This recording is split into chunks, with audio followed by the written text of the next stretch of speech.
Vote వేయడానికి వెళ్తున్నావా? లేదు బ్రో, మాదేమో జనసేన, మాకేమో టీడీపీ సీట్ ఇచ్చారు. నువ్వు వెళ్ళలేదా బ్రో? లేదు బ్రో, మాదేమో టీడీపీ, మాకేమో జనసేనకి సీట్ ఇచ్చారు.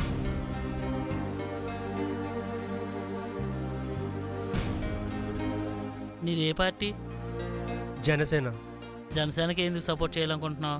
ప్రజలకి మంచి జరుగుద్ది కాబట్టి. నీదే పార్టీ? టీడీపీ. నువ్వు ఆ పార్టీకి ఎందుకు సపోర్ట్ చేయాలనుకుంటున్నావు? ప్రజలకు మంచి జరుగుతుంది. మరి వేరే పార్టీకి సపోర్ట్ చేస్తే జరగదు.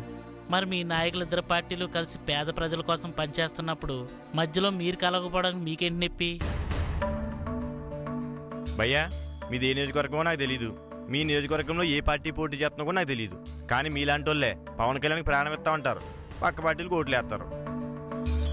బాబు అంటే ప్రాణం అంటారు, కానీ వేరే పార్టీని గెలిపిస్తారు. మీరిద్దరూ సపోర్ట్ చేయనప్పుడు మీ పార్టీలు రెండు ఓడిపోయినాయి, వేరే పార్టీ గెలిచింది. అలాంటప్పుడు పేద ప్రజలకు మంచి జరుగుద్దా? నీ తొక్కలో ఈగోలు పక్కన పెట్టి మీ నాయకుల కోసం ఓట్ల రూపంలో పనిచేయండి. 70 సంవత్సరాల వయసులో ఒక ఆయన కష్టపడుతున్నాడు, సంవత్సరానికి కోట్లు వస్తున్నాయి, అవన్నీ వదిలేసి ఇంకో ఆయన కష్టపడుతున్నాడు. ఇప్పుడు వాళ్ళిద్దరూ కలిసి వస్తున్నారంటే దాని అర్థం ఏంటి? వాళ్ళ జీవితాలు పక్కన పెట్టి మనకి 25 ఏళ్ళ భవిష్యత్తు ఇవ్వడానికి. ఒకసారి ఆలోచించుకోండి. మరి ఇప్పటికైనా పోయేదేమీ లేదు. మీ నాయకులకు సహకరించి మీ ఆశయాలు నెరవేర్చుకోండి.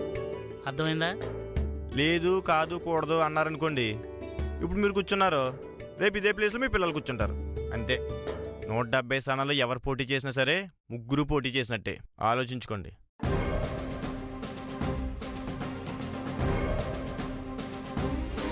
కూటమిని గెలిపించుకుందాం, రాష్ట్రాన్ని కాపాడుకుందాం. జై హింద్.